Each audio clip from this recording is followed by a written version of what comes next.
Достар, кеш бұл Лаура Ньюс арнасы. Менің әдеттегідей сүйікті сарапшым, әлемдік және отандық бақтарға сұхбат беріп жүрген танымал экономист, сарапшы Сапарбай Жұбаев ағамыз. Аға, қош келдіңіз. Қош көрдік. Енді бүгін мен сізге өте бір өзекті сұрақты қойғым келіп тұр. Білесіз, мына таяу шығыс тыныш емес. Ол жерде қақтығыстар болып жатыр, және де бұл біздің Қазақстанға қалай әсер етеді? Өйткені Түркиядағы жұртшылық қорқып отыр, Дубайдағы жұртшылық қорқып отыр. Менің сонау шетелдегі достарымның өзі соны айтуда. Сіз қалай ойлайсыз? Әрине, мына таяу шығыс ол бізге жақын бір өңір есептелінеді. Себебі біз енді мынау экономикамыз экспортқа бағытталған ғой. Өзіміз мәселен жалпы ішкі өніміміздің бір 3/1 экспорттайтын мемлекетпіз.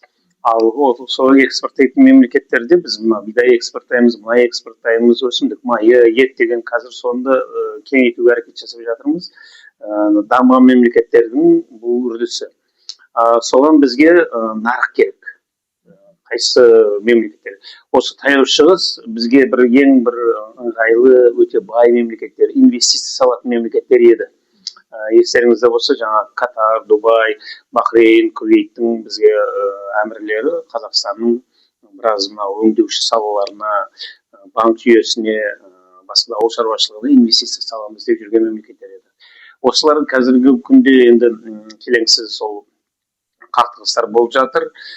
Иран мен Израиль ортасында, оның арасында сол араб мемлекеттері де сол қақтығысқа мәжбүр болды қатысуға. Сондықтан қазір мұнайдың бағасы қымбаттады. Өзі мынау соғыстың инвестициялық бізге әсері теріс болды. Себебі жаңа айтқандай сол араб мемлекеттері бізге инвестиция саламыз деп ойлаған еді. Енді қазіргі жағдайда олар бізге инвестиция сала ма, жоқ па, бұл күмәнді болып қалады. Себебі жағдай басқаша. Мүмкін өздеріне керек шығар ол ақша. Жоқ, сенімді бір жаңағы алтынға, болмаса еуропалық акцияларға салып қояды ма? Сондай сәл сенімсіз жағдай болып тұр. Екінші жағынан сол жаңағы Ормұз бұғазын жауғаннан кейін мұнайдың бағасы шарықтап кетті. Бұл енді біздің экспорттық әлеуетімізді асырды мұнайдан. Мұнайдан біз енді жалпы ішкі өнімнің бір 12-14% ғана деп айтқанымызбен енді соны төмендеттік қой, әртараптандыру бойынша. Бірақ бюджетімізге түсетін ақшаның 50-60% осы мұнайдан түседі, мұнай газдан түседі. Басқа да жер асты байлықтарымыздан түседі. Сондықтан сол осы жақында ғана бір 70 баррелі, бір бөшкесі дейміз ғой. Сол бір $70 тұрған, бүгінгі күнде $100 жағына кеп қалды. Бұл әрине бізге оң әсер етеді. Себебі бізге бюджетімізге ақша көп түседі, ұлттық қорға ақша көп түседі. Ал ұлттық қорға жиналған ақша ол біздің жалпы еліміздің әлеуетін көтереді. Жастарға инвестициялық табысынан бөліп береміз, енді көбірек ақша түседі. Ұлттық қорына бюджеттің тапшылығын жабуға кетеді. Сондықтан осы таяу шығыстағы келеңсіздіктер біздің елімізге әсер етпей қоймайды. Әрине азғантай да оң болса, бірақ негізінен көбірек теріс әсер етеді. Сондықтан біздің президентіміз де осы мәселеде сол мемлекеттермен сөйлесіп, бұл мәселені бейбіт жолмен шешу жолында ұсыныстарын айтты. Тәжірибесі бар. Бірақ соңғы 2-3 күндегі кейбір хабарлар осы нәрсені сәл бізді қобалжытты. Бұл не? Бұл Әзербайжанның жаңағы Нахичеванды бомбалануы. Иран жағынан, енді оны ирандықтар біз емес дейді, Израильді мойнына салады. Бірақ оны тексеру өте оңай, кім жібергенін табу. Бұған әрине Түркия араласады. Себебі Әзербайжан түркі мемлекеттер қауымдығына кіреді. Сондықтан осы. Ал егерде Түркияда бұл шиеленіске, бұл тартысқа араласатын болса, әрине бізге де бұның өте теріс әсері болады. Сондықтан біз енді үміт етеміз жаңағы Иранның араб мемлекеттерін бомбалауын тоқтатса екен деп. Неге? Себебі президенті өте бір қызық айтты. Біз деді араб мемлекеттерін бомбалауды тоқтатамыз деді. Егерде олар бізге өздері қарсы әрекет жасамаса деді. Егерде олар жасаса, біз онда бомбалауды жалғастырамыз деді. бұл бір шешілмейтін мәселе. Неге? Себебі ол мемлекеттерде сол жаңағы Араб Эмираты дейміз ба, Катар, Бахрейн, Кувейт, Сауд Аравиясында америкалықтардың базалары бар. Яғни онда Иран олардың жаңағы базасын алып шығып кетті деп айтқандай болып тұр да. Базасын алып кетті. Әрине олар ешқашан алып шығып кетпейді. Сондықтан осы шиеленістің бір әсері біз енді бәріміз хабарымыз бар. Жаңағы Дубайдағы бір үлкен үйді бомбалап. Сөзіңіз аузыңызда мен дәл осыны сұрағым келіп тұрған аға. Мен жақында мысалы түркиялық бір сарапшы, үлкен өзіңіз сияқты телеарналарға шығып, бірақ ол саясатты айтатын адам, Али Семенбей деген кісі. Сол кісіден сұраймын, мысалы, осы Иранға қатысты, жаңағы бомбалауға қатысты Түркия енді араласа ма бұл саяси ахуалға деген десе, жоқ, біздің мемлекет ол жағынан бейқам отыр, ешқандай араласпауы мүмкін деген ой айтты. Бірақ менің жаңағы сіздің Дубай дегеніңіз күшті мысал болып тұр.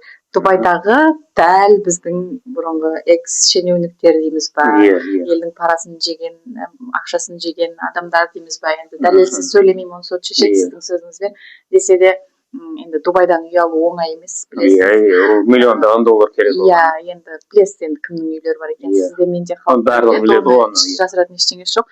Дәл сол кісілердің үйлеріне бомба түсіпті деген ақпарат қаншалықты экономикалық жағынан да. Ол үй енді үлкен үй ғой, енді анау түскен бомба оған әсер еткен. Әрине бұл мәселен сол үйдің өзіне түспесе де, оған жақын жерде, мәселен жаңағы бір әскери казарма дейміз ба, әскери қорғаныс бір ұйымы дейміз ба, сондай объекттерге түскеннің өзі Дубайдың бүгінгі күнде тыныш екенінен белгі бермейді. Яғни тынышсыз жер болып қалды. Ол жерден қазір өте көп инвесторлар кетіп жатыр. Неге? Себебі енді ақша тыныштық жақсы көреді. Сондықтан ол сол Дубай бомбаланғаннан кейін батыстың өте көп жаңағы байлары өз ақшасын басқа елдерге алып, сол Дубайдан жаңағы араб елдерінен алып шығып кетіп жатыр. Енді сонда біздің енді олигархтар дейік, бір ауыз сөзбен, яғни бұрынғы кезде билікте болған премьер-министрлер болған, министрлер болған, олардың туыстары, барлығы сол өздерінің жаңағы жақын туыстарына, балдарына, қыздарына, әйелдеріне сол жерден солардың атына пәтерлер алып қойған. Енді бұл кезінде не дейді әлгі орыс тілінде престиж дейді ғой, бір абырой сияқты болған нәрсе да. Сол біздің биліктегілердің арасында Дубайдан үй алып, жаңағы судың үстінде үйлер салып, содан үй алғаны бір абырой болып, өзінің бір дәрежесін көтергендей болған еді. Сондықтан өте расында да бұған ешқандай бір сыр жоқ. Біздің биліктегілердің көпшілігі ол жерден үй алған. Ал енді бүгінгі күнде сол жаңағы шетелдің өркениетті мемлекеттерінің инвесторлар ол жерден кетіп жатқан кезде біздің олигархтарымыз не істейді? Бұл өте бір күрделі мәселе. Демек сол Дубайдағы біздің экс-шенеуніктердің, байлардың үйлері, оның ішінде бізде блогерлер өз еңбегімен тапқандар да бар ғой, иә? Кейбіреулер өз еңбегімен алғандар болуы мүмкін. Ондай факті жоққа шығармаймыз, бар, енді таныстарымыз арасында да бар, ондайлар.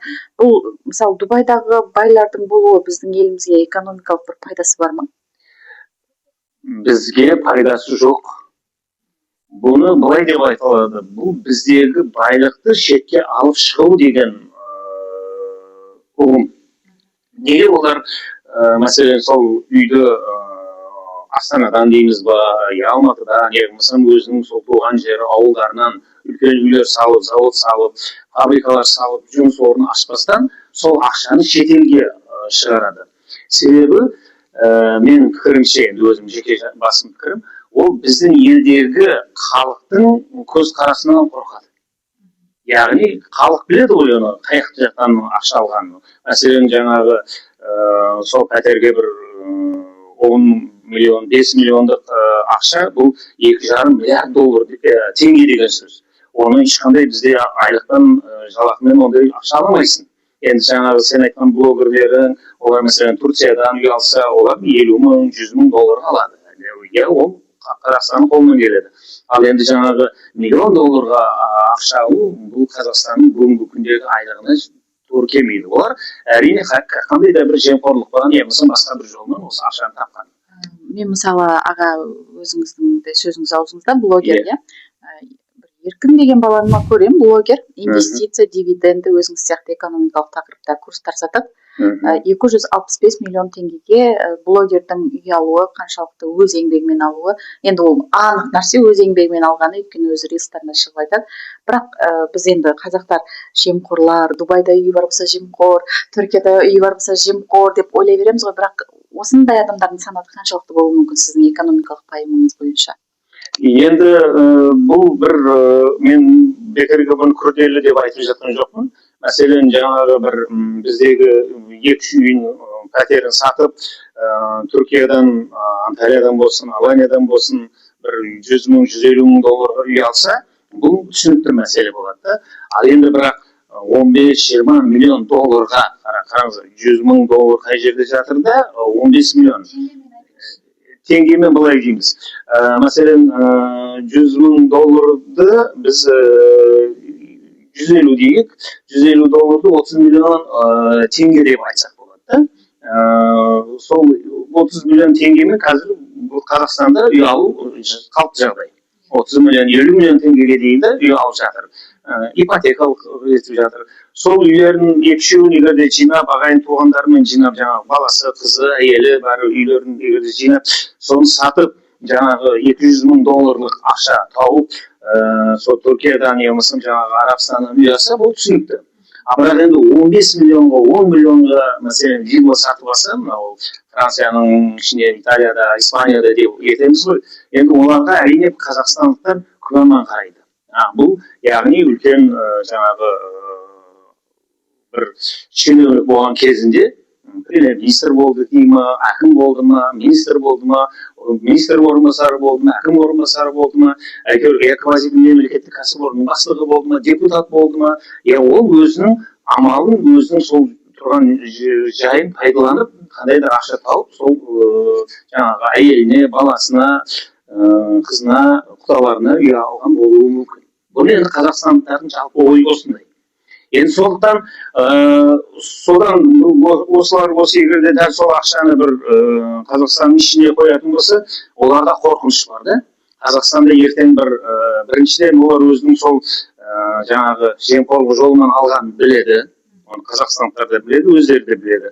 Сондықтан олар ол ақшаны бір шетелге әлгі не дейді, бір офшорный зона сияқты жерлерге шығарып қойған. Кипрге сақтау үшін Панама дейміз ба, Барбадос дейміз ба, Вирджиния деген аралдарға шығаруға әрекет жасап жүреді.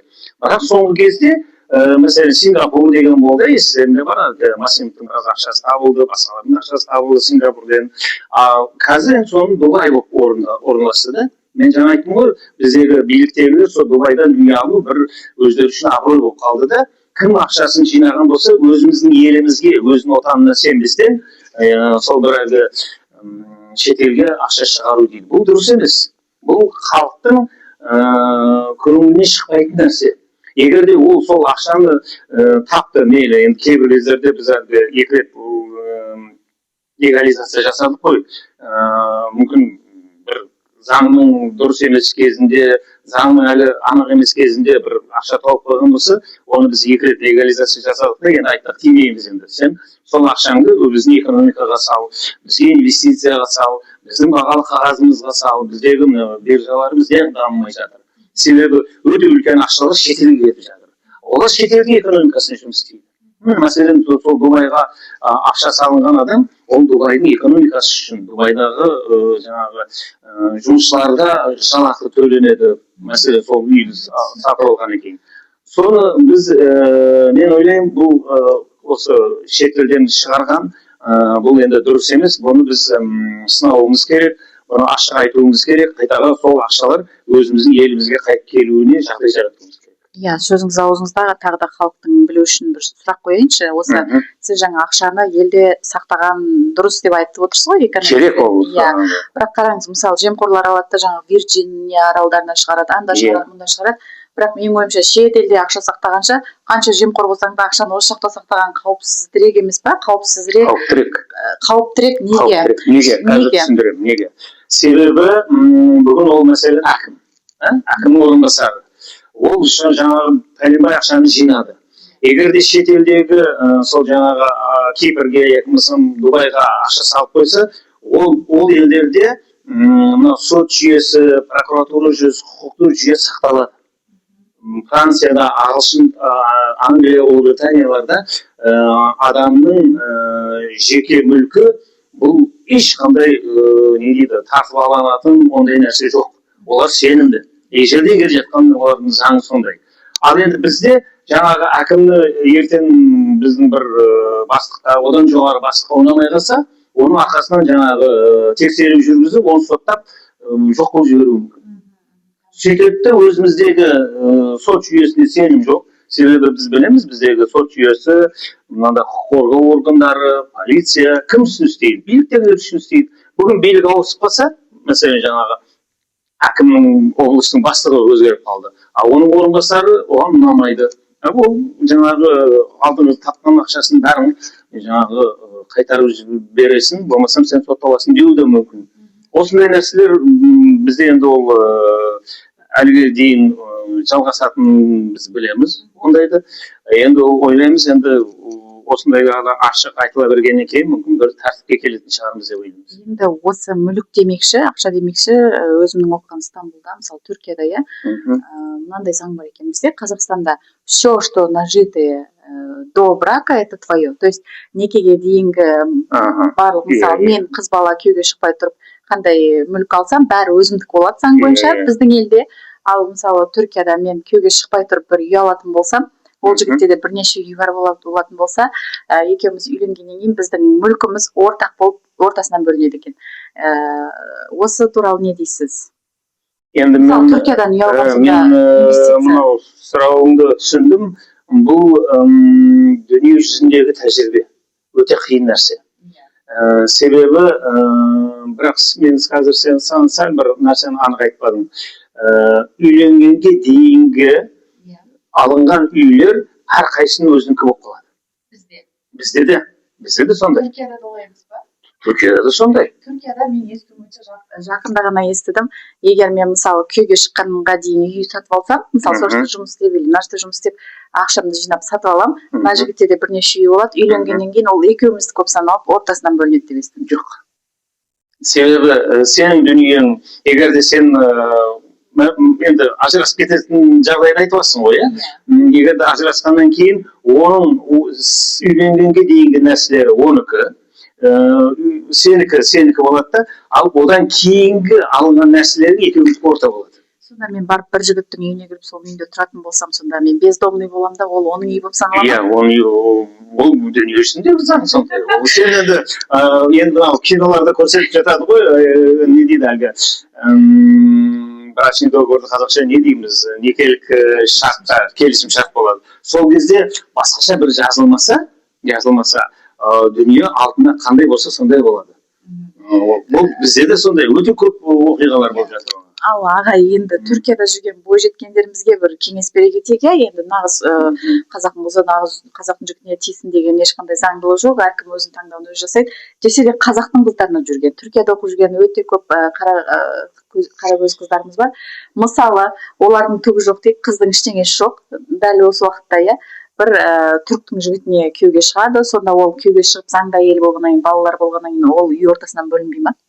Егер де осы екеуі үйленді, жаңа жігіттің әке шешесі үйленгеннен кейін бұларға бір үй сыйға тартса, көлік сыйға тартса, каюта дей ма, не дейді, үлкен яхталар сыйға тартса, ол екеуінің ортасы болады. Сондықтан ол Түркияда бұндай өте қатаң. Олар жаңағы некелік шартына қарап жасады. Айтады, мен осындай нәрселерді бізге сыйға тартып жатыр, әке-шешеміз беріп жатыр, біз үйленгеннен кейін, бірақ мәселен осының бір жаңағы 30% сенікі, 70% менікі болсын деген, я болмасам менің анам берген маған сыйға тартқаны менікі болып қалады, сенің әке-шешең сыйға тартқаны сенікі болып қалады деген барлығы анық жазылады. Ал егер де жазылмаған болса, онда ол 50%. Сонда мысалы бір қазақтың қызы түріктің жігітіне күйеуге шықты, екеуі бірге тұрды, ажырасып кетіп жатса, жаңағы мүлік ортасынан бөлінетін болып тұр. Иә, егер де ол екеуі үйленгеннен кейінгі жинаған дүниесі екеуінің ортадан бөлінеді. Ол ешқандай қыз жұмыс істесін, істемесін әңгіме жоқ. Бізде де сондай заң. Егер де сен тұрмысқа шықтың, екеуің сен бала бағып үйде отырсың да, ешқандай табыс таппасаң отырсың, үйіңдегі тамақ істеп, үй жинастырып жүрсің да, қыз баланы мәселен да.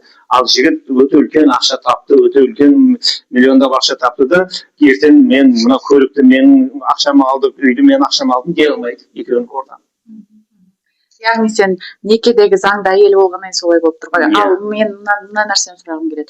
Маңызды емес, біздің елде, шет елде, Түркияда, Америкада, егер де мен біреуге күйеуге шықпас бұрын келісім шарт жасайық деп айта аламын ба? Неке келісім шарт? Қазір Қазақстанда да осындай нәрселер бар. Қазақстанда да мүмкін егер де жаңағы некелік шартты айтасың. Енді бізде мынау бір мехр дегенді шығарды ғой.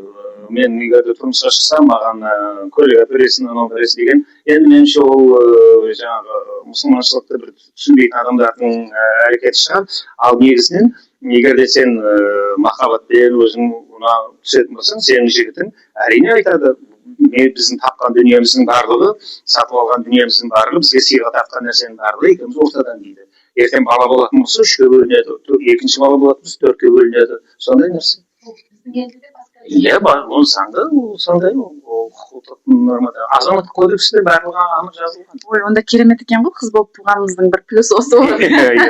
Әрине, ол егер де не дейді, бала шаға болып отыратын болса, балаларына құқықтары сақталады. Мен көз ашық қыз ретінде бәрібір де бүкіл қыздарға айтар едім. Енді біздің әңгімеміз мынау Дубайдағы үйлерден шығып жатыр ғой, неге біздің осы олигархтарымыз өздерінің сол жаңағы әйелдеріне, тоқалдарына, ойнастарына тіркейді сол үйлерді. Себебі өздерінің біздегі қазір енді мынау декларация берудегі тәртіп бар ғой. Егер де шетелдегі сенің дүниең болса, содан әр жыл бір 10% салық төлейсің бе, сондай бар. Енді мен сәл қате кетуім мүмкін. Сондықтан біздің жаңағы амалдағы шенеуніктер өздеріне ешнәрсе көрсетпейді. Бар ма негізі заттар? Әрине, ол сол алып отыр ғой. Біз білеміз ол сол алып отыр. Бірақ оның атында емес, басқа біреу жаңағы атында, қызының атында, баласының атына тіркеп қойған. Енді мен мысалы біреудің тоқалы немесе ойнасы болған болса, менің атыма бір нәрсе жазған болса, мен оны лақтырып кетуші едім. Басқа қыздар сөйтіп лақтырып кете алмаймын. Енді бұл жерде өте күрделі жағдайда бұл жерде мәселе жаңағы. Әрине, ондай жағдайлар да болып тұрады. Енді болмасын ғой, жаңағы лақтырып кету деген нәрсе. Бұл алғаны жақсы емес. Ол сотталасыңдар, сотта беріледі, екеуінің арасында келіспеушілік болады. Енді мен сол Дубайдан ұзақ келіп жатқан жоқ та, бұл өте бір күрделі мәселе. Бірақ неге осы біздегі Қазақстанға соны салмастан шетелге ақша шығару деген сөз, шетелдің құқықтық жүйесіне біздің шенеуніктер көбірек сенеді өзінің елінде деген көреді. Мен осы мәселені анық айтуым керек. Неге сыртқа ақша шығарады? Себебі ол жақтағы құқықтық бұның құқығын қорғайды. А бізде қорғамауы мүмкін. Бізде кез келген адамды, жаңа біздің бірінші президентіміз айтты ғой, кез келгенді қолынан сапаға соттауы мүмкін деді. Енді жаңағы сонда да қашып кеткен тақырыбымызға қайтадан оралайын, иә? Мысалы мен деймін, біреудің тоқалы болайын. Біреу маған бір заттарын жазды, мен заң бойынша ол менің атымда тұр, мен оны лақтырып кетсем не болады екен? Қалай оны сотта дәлелдейсің?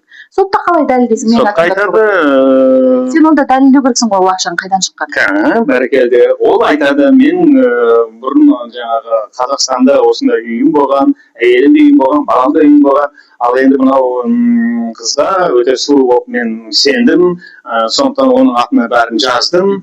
Бірақ ол бұның дүниесі емес, мен дүниемде сотқа берсе, сот анық шешуі мүмкін. Шешеді, айтады, сен кінәлі емессің, саған сыйға тартты ғой. Бүгін енді ол бас тартып отыр. Сондықтан Қазақстанда да осындай заңнама бар. Егер де бір кәрі адам жаңағы немерелеріне, балдарына берсе қалдырады ғой. Завещание дейді ма, қазақша не дейміз? Иә, сол Мұра. Сол егер де мұралық бір қағаз жазатын болса, оны ол өзгертуге құқығы бар. Бір сондай қызық әңгімені естігем. Біреудің құлағы естімейтін болады да, сөйтіп жаңағы балдарына, қыздарына, келіндеріне бәріне жазып кетеді. Кейін бір жаңағы Германияның естетін бір аппаратын әкеліп қойдырып қояды, бірақ бұл білдірмейді ешкімге. Сөйтіп жаңағы балдарының, қыздарының әңгімесін естіп, жаңағы әр айда мұрасын қайтадан жазар екен. И ауыстырып отырады. Маған жаман сөз айтты, мен жоқ, одан алып таста мынаған жазып деген. Енді ондай әрине күлкілі нәрсе ғой. Енді ол негізінен егер де күмәнданатын болса, жаңағы мен сенің сыйға тартқан нәрсесін қайтып алуды соттың шешімімен қайтып алуы мүмкін. Сонда біздің елде настолько біреуге берген сыйыңды да қайтарып алу деген нәрсе бар болып тұр ғой. Өте қызық екен. Мен ендеше былай тағы да бір ең соңғы сұрағымды қояйын, иә, осы бүгінгі шығарылымымыз үшін. Мысалы, сотқа барды делік екеуі. Соң қыз айтады, жоқ, ол өтірік айтады. Маған бұл азамат берген жоқ, мен бұны танымаймын десе. Ол енді мынау біздің сол жаңағы олигархтарды біз жаман көреміз ғой, иә? Осы халықтың ақшасына жинап отыр. Олар өте сауатты. Бұндай нәрселер көп жаңағы жас кезінде басынан өткізген. Сондықтан бүгінгі күнде олар ешқашан қате жасамайды. Мәселен, саған сыйға тартса, ол жаңағы дипломатқа ақша берген жоқ қой, оны дәлелдей алмайсың. Сен дипломатқа ақша бар ма еді, жоқ еді, біреуге суретке түсіріп алды ма, жоқ. Ол жаңағы банктік төлеммен өткізеді. Банковский перевод дейміз ғой. Кез келген уақытта айтуы мүмкін, мен банковский переводпен осы ақша өткіздім. Бұл менің ақшам. Онда тағы бір соңғы встречный сұрағым туып тұр сізге. Иә, ондай сұрақ көп енді. Иә, енді соңғысын қояйын. Енді қаржыгер болғаннан кейін бұндай нәрсе көп араласқанда басынан өткен нәрселер бар. Әрине, сол үлкен опытыңызды, тәжірибеңізді пайдаланып, қазір мысалы біздің экранның ар жағында осындай жағдайды көріп жүрген қыздарымыз болуы мүмкін, олигархтар, білмейміз ғой енді кімде қандай тағдыр болып жатқанын. Десе де мысалы сондай жағдайға ұшыраған қыздар сыйлық берді, қыздан қазір тартып алып жатса, сонда бұл қыз не істеу керек, қалай қорғану керек? Ол оны да бергісі келмейді, берсе далада қалады ғой. Қалай қорғану керек мысалы? Ол да бір экономикалық сұрақ емес па? Сол үшін біз жақында мысалы Абзал Құспан айтқан кезде тоқалдардың институтын заңдастыру керек дегенде көбісі деп шықты ғой. Ал бұл негізі былай қарап тұрсаңыз, бір жағынан қарасаңыз дұрыс, өйткені ол қыз да өзінің ресурсын құйды ғой, уақытын берді, энергиясын берді, жастығын берді. Енді ол сот айтады, мен соңғы 5 жылда бұның жаңағы кірін жудым, тамағын істедім, үйін еңбек еттім, сондықтан осы дүниенің жартысы менде қалсын деп айтуы мүмкін. Иә, бала туылған болса, онда 100% ақ талап етуі мүмкін. Бұл бала көшеде қалады ма деп айтуы мүмкін. Сонда сот шешеді, айналайын, сен балаң сенікі ғой. Ойнас болғанымен бүгін сенікі, ол баланың тағдырына сен жауап бересің. Сондықтан саған да жоқ, мына балада қалдыруы мүмкін. Бәрекелді аға, осылай халқымыздың көзін ашып, әрдайым кез келген сұрақтарымызға жауап беріп. Нәрсе, ол соттың шешімі деген нәрсе. Мен қайтадан айтамын, үшінші рет айтып жатырмын. Біздің сотқа сенім жоқ болғаннан кейін жаңағылар шетелге ақша шығарады. Сонда біздің сотқа ешкімнің сенімі жоқ па, әлде? Енді бізде жалпы былай осы үлкен олигархтардың дүниесіне келген кезде сот олардың жаңағы жағын алады да, бүгінгі күнде кім билікте болса соның жағын алады да. Ал сені ол жаңағы мәселен сен жаңағы әкімнің орынбасары, аудан әкімі болып тұрсаң, өмір бойы әкім болмайсың, басқа біреу келуі мүмкін. А басқа біреу сенің жаңағы алдыңғы істеген істеріңді қайтадан қарауы мүмкін, деп мүмкін. Демек, біздің сот әділ деп тұрсыз ба? Енді әділдігі де бар, бірақ кейбір кездерде биліктің айтқанын орындайды, бұған ешкімнің күмәні жоқ. Онда тамаша екен. Онда біздің елден әлі толық. Енді соттың шешімі барлығы сол жаңағы олигархтардың дүниесімен шешілмейді ғой. Мәселен, біреуді ренжітеді, біреуді ұрады, жаңағы әйелін ренжітеді, онда әйелдің жағын алады. Соттың көп, мәселен, бір 100 шешім болса, соның бір 70-і әділ болуы мүмкін. Бірақ жаңағы дүниеге келген кезде, билікке келген кезде, сәл біздің сот жүйесі оншалықты сенімсіз. Оған ашық айтайық. Иә аға, енді мен де сіз де бұл елдің өркендеп өсуін қалаймыз. Иә, өзіміздің еліміз ғой. Иә, өзіңіздің біліміңізбен бөлісіп, экранның ар жағында отырған көп адамдардың сұрағына, мүмкін ең өзекті сауалдарына жауап бергеніңіз үшін рахмет. Достар, арнаға тіркелеміз, сұрақтарыңыз болса жазасыздар, өйткені жанымдағы өте үлкен білім иесі, сарапшы барлық сұрақтарыңызға жауап береді. Иә, және мен үшін бұл сұрақтар шын мәнінде сіздерден келген сұрақтар ертеңгі біздің сұхбатқа бір себеп болуы мүмкін. Ендеше жазылыңыздар, аға, келгеніңізге көп рахмет. Сау болыңыздар. Сау болыңыздар.